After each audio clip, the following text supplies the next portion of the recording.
Welcome to episode number 135, Helping Youth with Emotional Difficulties, Part 3. I am Damon Soka. Last week I talked about emotional issues from the perspective of our spiritual emotions. I discussed the spiritual emotions of faith, hope, and charity as the three emotional pillars of celestial life, and how these emotions interact with our mortal natural man emotions. Today we are going to focus on the practical, the mortal side of the equation. Now, but before we get there and work through the natural man, I failed to note one item of relative importance regarding our spiritual emotional skill set. Through my discussions last week, I omitted or failed to emphasize that our spiritual emotional base is not entirely celestial in its nature. Our spirits have the capacity to feel and accomplish what might be termed evil. Pride, rebellion, selfishness are not new emotions brought about by mortality, although mortality tends to enhance what we already learned and developed before this life. These evil emotions, to a certain extent, were part of our premortal experience. Just how much can likely be determined by how we develop in this life and respond to the spiritual or mortal influences of this telestial earth life. This life is simply a continuation of the previous one, with the added stresses and joys of a mortal body. Mortality tends to enhance any emotional spiritual weaknesses we brought with us. The variation we see in people in mortality and their tendency to do good or evil is really directly related to their experiences before this life. We become really who we were before this life, with the added pressures of the mortal experience. Now, this life was always intended to sift the wheat and to test those premortal lessons we learned so long ago. How do we know all of this? Because Lucifer and his followers developed darkened spiritual emotions of pride, rebellion, and selfishness in the premortal life, which obviously in turn caused their expulsion from heaven, and with an added punishment of stopping their progression. What is important to understand is that our spiritual natures were not all entirely charitable, humble, and submissive to the word of the Lord. We carry with us to mortality emotional, spiritual weaknesses that are part of who we are because of the agency we possessed. They were not given to us. They became a part of us as we grew and learned our celestial lessons. And yes, we can work on those emotional weaknesses in this life. We are not stuck with our emotions of premortality.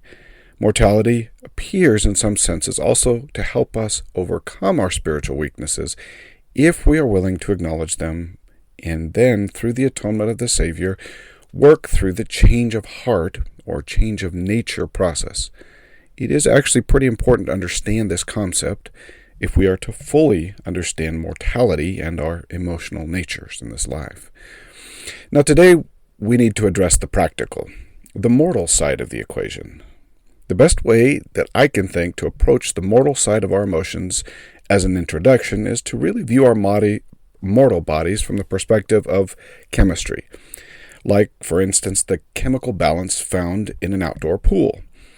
Now, the mortal body has some very mobilizing, motivating, and directing chemistry, and that really affects everything we do and think. When we think of the complex chemistry in our bodies, we can think of it simplistically like a small swimming pool with all of its simple chemistry. To keep a swimming pool clean, clear, and in good condition, we have to keep the chemistry balanced, meaning the right balance of good chemicals to keep the other external and internal chemicals from harming the pool itself or the water. When it comes to mortal and spiritual emotions, the same is actually very true. The chemistry we create through internal and external influences is incredibly important to our emotional state. So we can think of the swimming pool in its beautiful, clear, clean, balanced chemistry as our brains, where the spiritual and mortal emotions come together. We need to keep the water filtered and continue to replenish the good pool chemistry, removing impurities such as the algae, the hardness, and even small pieces of nature that blow into the pool. Temperature and light will also contribute to the overall chemistry in their own ways. If we stop adding the purifying effects of chlorine or other cleansing agents, the algae is going to grow. If we stop filtering the pool, it will become murky and the hardness will leave deposits. The warmer the pool gets and the more light it receives, the more cleansing agent we will need to keep the algae at bay. What is interesting about a pool is that you have to filter and cleanse consistently. Even leaving a pool for a week can turn it green with algae and murky with debris, and it can even take a significant period of time to get it back into alignment. You can't just turn a switch and then all the algae leaves. It's going to take some time to restore that balance of chemistry and filter the particulates. Now, particulates and algae are going to be consistent issues, and one cannot just take a few days off. Now, let's say, for instance, you do take a few days off. The first couple of days, depending on the sun and the light, you really might not see any difference in your pool. You might begin to even wonder why you spend so much time keeping the daily balance right. The pool filter also seems to take up a reasonable amount of energy, and you might not see any real difference if you turned it off for a few days. And it's also a pain to change the filter, and it's time to change the filter. And you ask yourself, why am I doing all of this? And so instead, you just turn off the pool filter because it needs changing, and avoid keeping up with the chemistry for a few days. You just need a few days without concerning yourself about maintaining the pool. Now, at first, you check the pool just to make sure, but nothing has really changed in the first couple of days. And then all of a sudden work or school calls, church assignments become pressing, friends need attention, and family has a few pressing concerns, and it's been a week or two. Finally, the pressures subside mildly, and you go to check on the pool, and it's a mess. Green as a mown field and full of particulates. So now you have to change the filter and pour in additional chemicals, but you're just plain tired now, and the pool really can't get much worse, can it? The next day, you just don't feel well. You're sick for a few days. Finally, you feel a little better and go to check your pool. You were very wrong. It got way worse. Now I'm going to have to use more manual methods to get out the larger problems, and so you grab the net and get much of the floating masses out, but you're still just too tired to do the rest.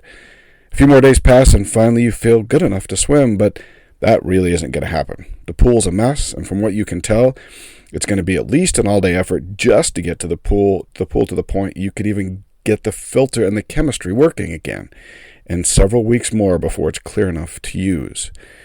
Now, I'm going to stop this pool analogy at this point, as I think you're getting the message. Emotional management for almost all youth is going to be a daily exercise in chemistry management.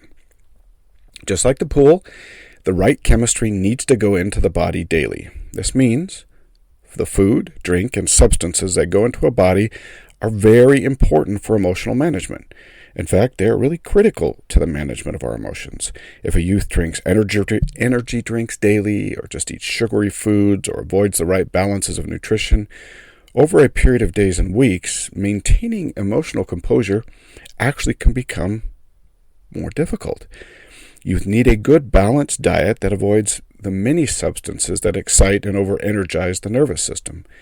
Now, that might seem obvious, but sometimes an adjustment in diet can make some reasonable improvements, especially if a youth has become addicted to stimulating substances. At times, we actually ignore this ingredient in emotional stability because it really varies per person, and often there are other complicating factors. But you might be surprised just how much improvement you would see in youth when they actually eat and sleep properly. The next item of importance is the filter system, which we can call sleep. Youth need a good balance of consistent sleep and exercise to filter and clean the body. The body needs to replenish and to filter out and sort out the day's experiences in the mind, and it needs time to accomplish this. The brain's filter only works at certain speeds, and it only works during deeper cycles of sleep. Sleep can be a major contributing factor to emotional difficulties.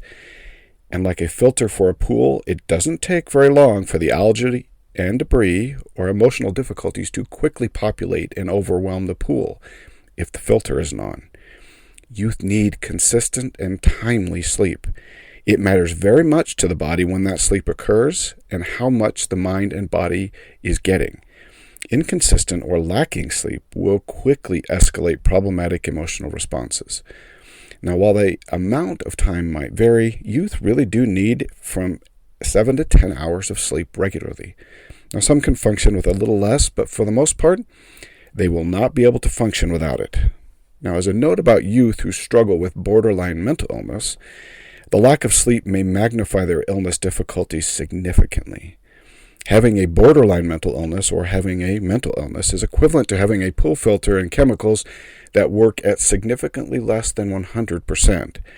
And so lack of quality sleep will cause the emotional pool to fill much more quickly with algae and debris, and it will also take far more time to remove it once those particulates have taken hold. Youth who struggle with serious emotional concerns should be very concerned and diligent about their sleep.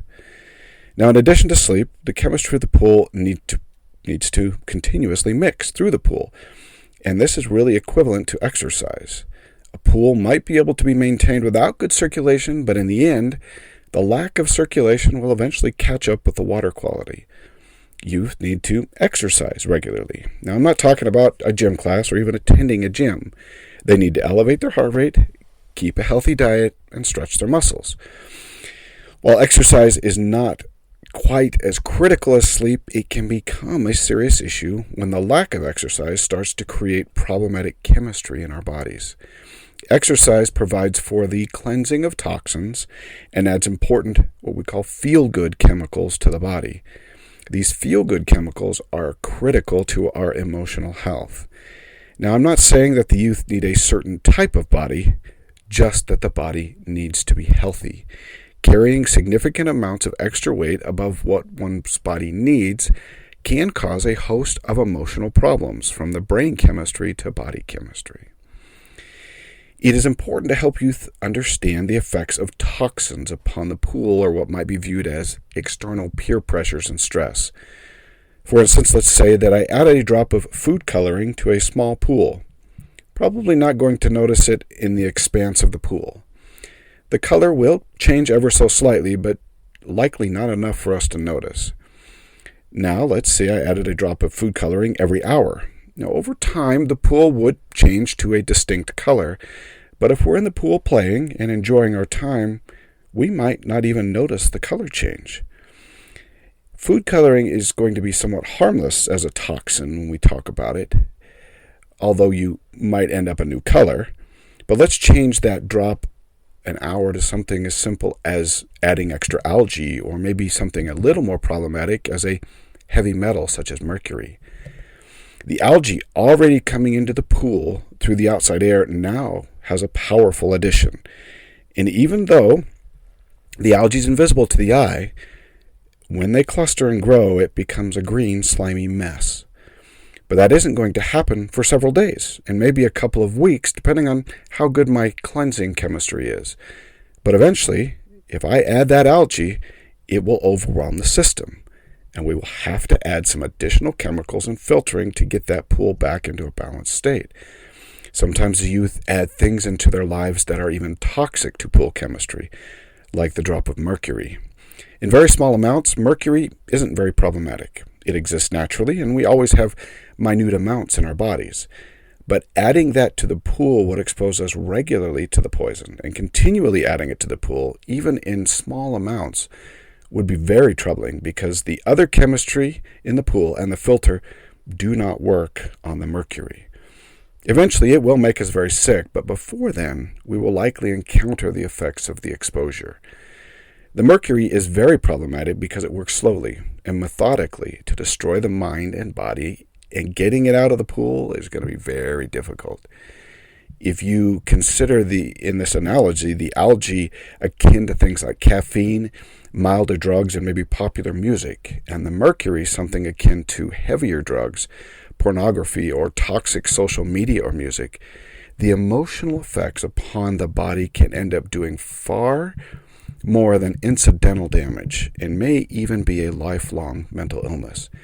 Using drugs in any real form will cause emotional difficulties for the youth, and this includes those powerful internal drugs. One of the important things we can do to teach youth not just the immortal effects of drug use, but the powerful emotional effects and damage that will come when we use the drugs. And when I'm talking about drugs, I'm talking about anything ingested internally into the body or anything viewed or heard in a media sense. Everything we take into our minds and bodies will affect our emotional responses. Certainly, one drop of mercury or algae is not going to produce a significant effect in the sense of the pool. But the addition of food coloring or algae or mercury over time will have serious consequences. And the extent to which they have to deal with serious emotional difficulties will depend upon the drug and the chemistry of the person. What is also important to know that like mercury in a swimming pool, it can take serious time and relatively drastic measures to bring the pool back into chemical balance. And the damage to the pool might be more permanent, meaning things like powerful drugs, including those found internally when pornography is involved, might remain for years to come. So what we allow into the mind and body are instrumental in helping us keep a good emotional balance and avoiding the difficult task of rebalancing the pool. Now we need to talk about the external environmental influences. An outdoor pool is subject to a great deal of external influences. Often, we can do little about these influences. Over time and with some effort, we might be able to screen in the pool, keeping larger particles out of the pool, and we can even cover the pool entirely, providing for greater protection. But doing these things does not preclude us from still monitoring the pool chemistry and cleansing the pool. If we think that enclosing the pool is all we have to do to keep it safe, we might still end up with a green pool. It is because we cannot entirely protect our youth from external influences. I have seen parents, leaders, and concerned adults attempt to build an enclosure so tight that none of the external influences get in. They spend all their time tightening the enclosure and trying to keep out the external issues, rather than understanding that the pool filter and the cleansing chemistry have an important place. Their concern is admirable, and their tightening of the enclosure is heartfelt. But what they are not doing is allowing for the youth to learn to use the cleansing and filtering chemistry of the atonement correctly, meaning that eventually the youth are going to step out of the enclosure their parents and leadership built and build their own protection. But in the meantime, their filter and chemistry might not have the ability to fight off the external influences and may not be sufficiently developed. And so they may falter for a time and the pool goes green. Youth need exposure to the external influences, and they need the agency to build up their own personal fortifications. Enclosures and protections are valuable, but letting the outside air in with its algae and debris and opening the roof for some sunlight is important, meaning that youth need to be exposed to external influences in a balanced way, so that when they need to go build their own enclosure, they have the fortitude and formula and self-discipline to withstand those external influences. This simply means that the youth need opportunities to choose and to feel the influence of these external elements. They need appropriate agency at the appropriate time to fortify their faith and help them to develop good filtering and chemistry. So when the winds blow and the pool fills with the breeze and increased algae, they don't falter and flounder in a dirty pool. Youth need to be able to make mistakes and to learn the value of the atonement and how to access it without parents or leadership intervention. Certainly, we would not allow our 3-year-old to cross the busiest street in our neighborhood by himself or herself, but we need to teach them how when the time is appropriate. The one thing that I have learned about the youth is that they are more ready and more resilient than you think they are, and they are far more capable. Allowing them some appropriate choices at appropriate times will go a long way to helping them develop a good emotional state and learn the necessary self-discipline to maintain healthy emotions. Now, what happens when the pool filter and chemicals are lacking, meaning the youth have emotional issues that are borderline mental illness or have crossed over into a mental illness. Many times youth struggle to understand what is happening when they encounter mental illness. Youth who have a mental illness did not choose to have one. So in the sense of the pool analogy, they didn't choose the size of the emotional filter or the amount of chemicals for their pool. They may not have a choice about the extent of their enclosure, and they might be in a place where more algae and particulates drift into the pool. They might even be in a condition where poisons are entering the process due to family issues, media consumption, relationship issues, and a host of other external pressures and difficulties.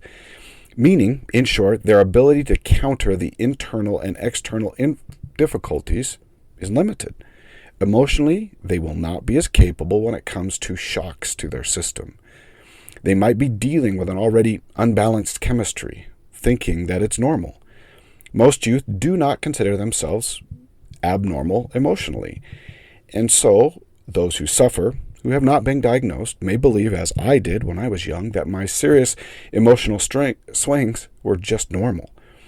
One of the most valuable things we can do to help the youth is to help them understand the signs of mental illness, and then to help the youth see that what they are feeling might not fall into a normal range. Most youth will not be able to see their difficulties without help, and once we come to know the youth, those symptoms are going to become far more obvious to us. Now, this might be a somewhat delicate process of working with their parents and the youth to identify the external stresses and work with any internal pre-existing conditions to get them the help they need. What needs to happen is a true diagnosis from a medical professional or psychologist, and then an introduction into emotional management techniques. Now, of course, many of these techniques can be learned from online sources, through therapy sessions, and through education. What is important is that the youth learn to manage their emotional distress from all perspectives, and from the spiritual and mortal side of things. Just praying more, serving more, or reading more will do little if we are not paying attention to the mortal needs of the mind and body. The corollary to this is also true. You can't simply treat mental illness only on the physical side by chemistry management. And certainly you just can't add a medication without any other mortal body changes, because that's simply going to be a recipe for disaster. Youth need to understand that everything they do, including consuming media, music, the foods and substances they eat, the consistent sleep they obtain, and the spiritual work they do, all will make a difference in their emotional health. Our emotional health is a composite of our spiritual and mortal management of those emotions. As a practical matter, most of us are not going to be psychologists or therapists, so diagnosis for us means that we are seeing some of those symptoms noted on perhaps WebMD or the National Institute of Mental Health websites, and we are noting them in one of our youth.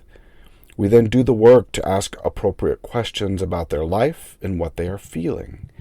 We shouldn't attempt to fully diagnose the issue, but that doesn't preclude us from observing those emotional changes or distress and acting to get youth the help they need. We should avoid diagnosing youth and then prescribing remedies, although it is entirely appropriate to have a discussion about emotional health and what we can do as human beings and even spiritual children to be emotionally healthy. Sometimes a simple lesson on emotional health can aid a youth in understanding their own personal issues and how they might make changes in their own lives to aid in better emotional management. The truth is we need to express our own emotions more often, teach about them more frequently, and allow the youth to do the same. We also need to teach more often how certain activities can improve or really destroy our mental health. Now, some of you will have noticed that I left out a significant source of emotional distress. I have done so purposely. Relationships with another mortal will almost always be one of the most poignant and problematic sources of emotional illness and emotional stability. The emotional chemistry surrounding relationships is powerful, potent, and really potentially inspiring, but at the same time it can be caustic, corroding, and deeply destructive. In almost every situation where we find serious emotional distress and even sometimes mental illness, we will find strained, troubled, and trying relationships. The natural problem with relationships is that beyond changing the way we perceive and respond to the relationship, cues, and the communications, we can do little to change the opposing side of the relationship that might be causing us the youth distress. Now, next week, we will be discussing relationships from the perspective of both emotional distress and mental illness. In addition, we will walk through the idea of trauma and how we can best help youth who have suffered through a traumatic event. May the Lord bless you this week to find those who are suffering and to help them help themselves. Until next week, do your part so that the Lord can do his.